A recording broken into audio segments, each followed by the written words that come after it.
آپ صلی اللہ علیہ وسلم کی ازواج مطہرات، کائنات کی وہ خواتین جن کی زوجیت کی نسبت اللہ کے پاک پیغمبر کی طرف ہوئی، وہ عورتیں کائنات کی عورتوں سے اعلیٰ ہو گئیں، وہ عورتیں کائنات کی عورتوں سے بلند ہو گئیں۔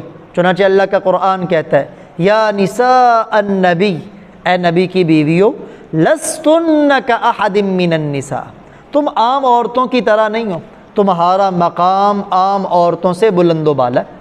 اور یہی نبی کی بیویاں، ان کی شان اتنی بلند و بالا، اللہ کا قرآن کہتا ہے وَمَن يَقْنُتْ مِنكُنَّ لِلَّهِ وَرَسُولِهِ وَتَعْمَلْ صَالِحًا نُؤْتِهَا، جو بھی تم میں اللہ اور اس کے رسول کی فرما برداری کرے گی، نیک عمل کرے گی، نُؤْتِهَا أَجْرَهَا مَرَّتَيْن، ہم اس کو ڈبل اجر دیں گے۔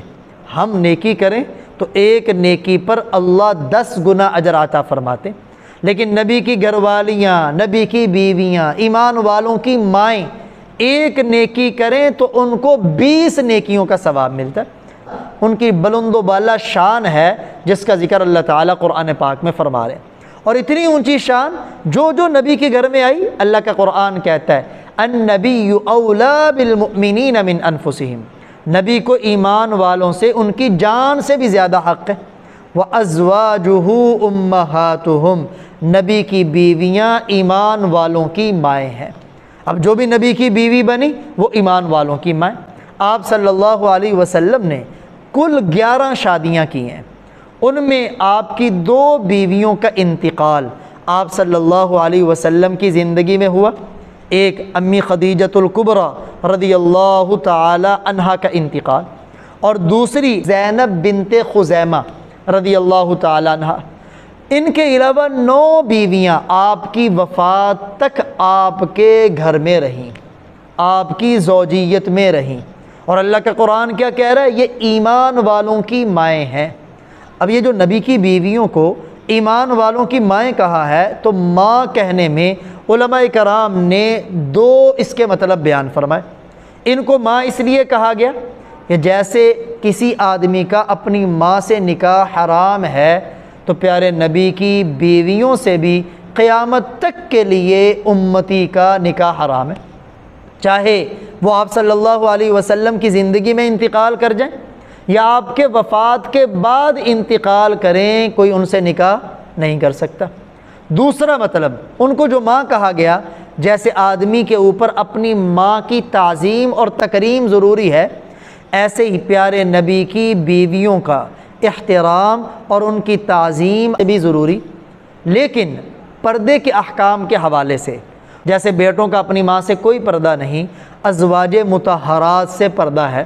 چنانچہ اللہ کا قرآن کہتا ہے وَإِذَا سَأَلْتُمُوهُنَّ مَتَاعًا، جب تم نبی کی گھر والیوں سے کوئی چیز مانگنے جاؤ نا، فَاسْأَلُوهُنَّ مِنْ وَرَاءِ حِجَاب، تو پردے کے پیچھے سے مانگو، یعنی تمہارا پردہ ان کے ساتھ ایسے ہی ہے جیسے اجنبی عورتوں سے، لیکن تمہارا نکاح ان کے ساتھ ہمیشہ کے لیے حرام، اور تعظیم اور تکریم اپنی ماؤں سے زیادہ تم نے ان کی کرنی۔ پھر آپ صلی اللہ علیہ وسلم نے یہ جو متعدد شادیاں کی ہیں، ان متعدد شادیوں میں کوئی اپنا شوق نہیں، اللہ کا حکم تھا اس کے مطابق ہی۔ آپ نے فرمایا میں نے کوئی نکاح نہیں کیا اور اپنی بیٹی کی شادی کسی سے نہیں کی الا بوحی من السماء، مگر اللہ کی طرف سے وحی آتی تھی، اس کے مطابق میں عمل کرتا تھا۔ اور پھر آپ نے یہ جو اتنے نکاح کیے نا، اصل میں امت کو گھر کے احکامات آپ بتانا چاہتے تھے۔ اب دیکھیں نا، آج کل پیارے نبی نے گھریلو احکامات اتنی کثرت سے بتائے، اس کے باوجود ابھی بھی طلاق کی ریشو بہت زیادہ ہے، یعنی لوگ پیارے نبی کے رشتوں سے ناواقف ہیں، آپ کی گھریلو زندگی سے ناواقف ہیں۔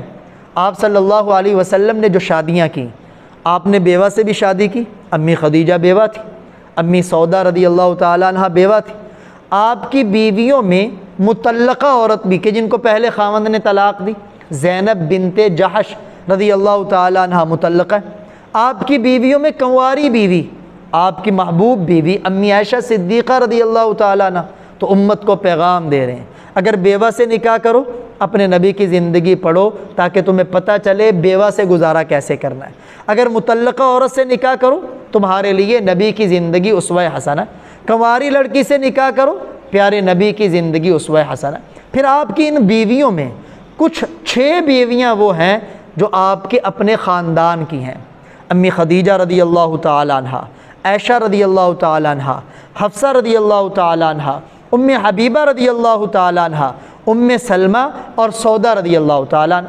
اور 3 بیویاں وہ ہیں جو ہیں تو عربی لیکن قریشی نہیں ہیں، زینب بنت جہش، زینب بنت خزیمہ اور جویریہ۔ اور ایک آپ کی بیوی وہ ہے جو عربی بھی نہیں، اجمی ہے، سیدہ صفیہ رضی اللہ تعالیٰ عنہ، یعنی خاندان سے بھی باہر بلکہ عرب النسل سے بھی باہر۔ تو پیارے نبی پیغام دے رہے ہیں اگر تم خاندان میں شادی کرو تو پیارے نبی کی زندگی پڑھو، خاندان کی عورت سے شادی کا نباہ کیسے ہو۔ اگر برادری سے نکل کر شادی کرو تو پیارے نبی کی زندگی اسوہ حسنہ ہے۔ پھر عمر کے اعتبار سے بھی تفاوت، آپ کی بعض بیویاں وہ ہیں جن کی عمر آپ سے بہت زیادہ، جیسے امی خدیجۃ الکبریٰ رضی اللہ تعالی عنہ کہ 15 سال کا درمیان میں فاصلہ ہے، پیارے نبی کی عمر 25 سال، ان کی عمر 40 سال۔ پھر کچھ بیویاں وہ ہیں کہ آپ کی عمر ان کے بالکل برابر، جیسے امی سودا رضی اللہ تعالی عنہ کی عمر بھی 50 سال، اور جب آپ نے ان سے نکاح کیا تو آپ کی عمر بھی 50 سال۔ اور کچھ بیویاں وہ ہیں جن کی عمر بہت چھوٹی، جیسے امی عائشہ صدیقہ رضی اللہ تعالی عنہ کی عمر 9 سال اور اس کے مقابلے میں آپ کی عمر 50 سال۔ اس میں بھی امت کے لیے اسوہ حسنہ کو چھوڑا کہ اگر اپنی سے بڑی عمر کی عورت سے شادی کرو تو اس میں بھی پیارے نبی کی زندگی کو فالو کرو، وہ اسوہ حسنہ ہے، اور اگر برابر عمر کی عورت سے شادی کرو تو اس میں بھی پیارے آقا صلی اللہ علیہ وسلم کی زندگی اسوہ حسنہ ہے۔